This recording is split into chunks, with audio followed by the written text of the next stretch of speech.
Okay, so this is a tutorial on the larynx. So the larynx is this set of structures here, and you've got cartilages, muscles, and ligaments which make up the larynx.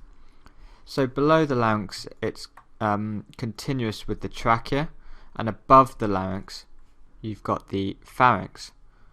So you've got the pharynx above and the trachea below. So the function of the larynx is threefold. So if the larynx is completely open, it allows breathing. If it's partially open, then it allows distortion of airflow, which results in phonation, so talking. And if it's completely closed, it can protect the respiratory system. So it's important in breathing, in phonation, and in protection of the respiratory system. So there's quite a lot to talk about with the larynx. So I'm going to do these tutorials in a few parts. So I'm going to start with the framework of the larynx. So this first tutorial will deal with the cartilages of the larynx, and then we'll build on top of it. So we'll add the ligaments on, and we'll talk about the membranes and the vocal cords and the muscles and how the larynx functions. So the best thing to do is start off with the framework, the cartilaginous framework. So the larynx is made up of 6 cartilages. So you've got 3 unpaired cartilages and 3 paired cartilages. So the paired cartilages are smaller and the large unpaired cartilages are larger. So we'll start at the top and work our way down, and we'll look at these cartilages in a bit of detail.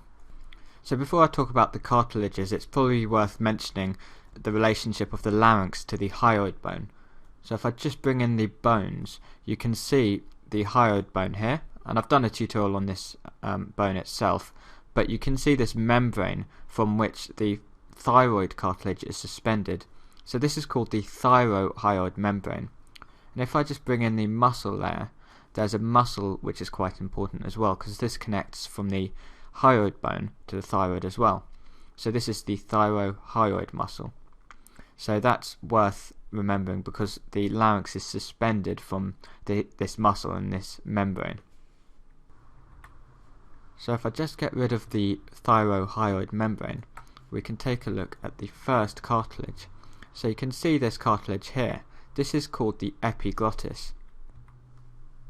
So remember I mentioned one of the functions of the larynx was to protect the respiratory system. The epiglottis is essential because it can close off the opening to the larynx by flapping over and protecting it from any food or debris or anything entering the mouth.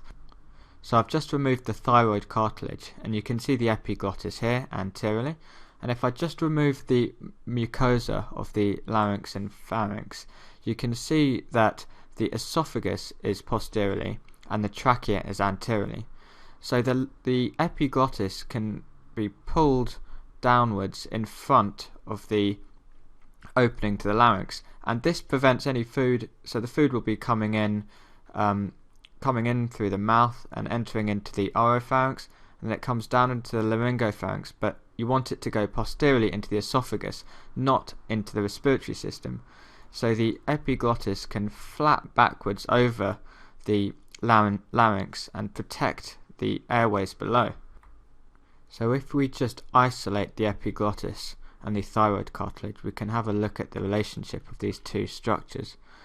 So firstly, you can see the shape of the epiglottis. It's got this kind of leaf shape, and then it's got this stem.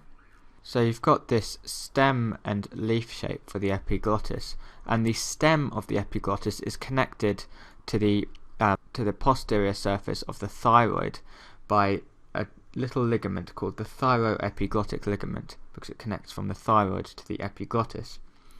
And also on the posterior surface of the epiglottis,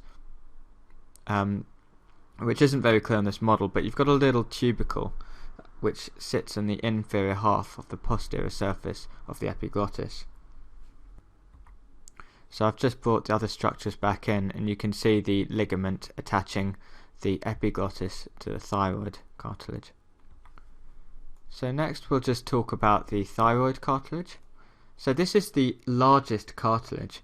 So it consists of these broad lamina on either side, which meet in the midline and form this prominence, which is known as the Laryngeal Prominence. So if you view this from a lateral aspect, you can see this prominence, and this can be seen in males as the Adam's apple. So it's larger in males than in females. So you've got this little notch as well where these lamina meet, and this is called the superior thyroid notch. So it's not very clear on this model, but there is inferiorly in the midline you've got a notch called the inferior thyroid notch, but the superior thyroid notch is much more evident. So if we follow the thyroid cartilage round to the back, you can see that it doesn't form a complete ring, it's open posteriorly. So at the top you've got this bit here which sticks up superiorly, and this is called the superior horn, and you can see that you've got one on either side. And then at the bottom you've got the inferior horn. So I've just brought the other structures in, and you can see the superior horn here, and it actually connects via a thickening of this membrane to the hyoid bone. So it connects to the greater horn of the hyoid bone via a ligament here, which is a thickening of the thyrohyoid membrane. And if we follow the thyroid cartilage down, the inferior horn articulates with the third unpaired cartilage, which is the cricoid cartilage. So you've got this articulation with the cricoid cartilage via this inferior horn. So the last thing to mention about the thyroid cartilage is the oblique line. So it's not very visible on this model here, but it extends from the base of the superior horn, just a little bit in front of the base of the superior horn, down to about midway along the bottom of this lamina. So this oblique line marks the attachment of three muscles. So if I just bring in the muscle layer, you can see some muscles that have appeared here. So the three muscles are thyrohyoid muscle, so you've got the muscle connecting the hyoid bone to the thyroid cartilage, and then you've got a muscle connecting the thyroid cartilage to the sternum. So this is called the sternothyroid muscle. And then you've got a muscle which isn't shown on this model, which sits posteriorly, and this is the inferior constrictor muscle. So you've got three muscles which attach along this oblique line. So you can see that the line roughly runs from the base of the superior horn to the middle of the bottom part of this lamina of the thyroid cartilage. So right at the bottom we've got this cartilage called the cricoid cartilage. So you'll notice that this cartilage forms a complete ring, and so we're looking at it anteriorly here, and you can see there's this narrow arch, and at the back there's this broad lamina. So if we rotate the cartilage round to the back, you can see this broad lamina, and it's not clear on this model, but you've got two depressions either side of a midline where there's this ridge, and these depressions serve as the attachment for the posterior cricoarytenoid muscles. So there's muscles which attach onto the cricoid, which we'll talk about later. But remember that we saw the inferior horn of the thyroid cartilage articulating with the cricoid cartilage. So I've just brought these structures back in. So you've got a facet on the cricoid cartilage laterally, which articulates with the inferior horn of the thyroid cartilage, and this is a synovial joint, so it has a joint capsule and ligaments. So if we rotate the model round posteriorly, we can see that there's two other cartilages which sit on top of the cricoid. So these two cartilages sitting superiorly on the cricoid are called the arytenoid cartilages. So we've talked about the three unpaired cartilages. We've got the epiglottis, the thyroid, and the cricoid cartilage. And now we've got the paired cartilages. So you've got the arytenoid cartilages sitting on top of the cricoid. And on top of the arytenoid cartilages, you can see these horn-shaped cartilages. So these are called the corniculate cartilage. So they get the name from the Latin cornu, which means horn, and you can see they're like these horn shaped. So let's take a look at the arytenoid cartilage. So they've got this triangular shape, they've got a base which articulates with the cricoid cartilage, and the apex articulates with the horn-shaped corniculate cartilage.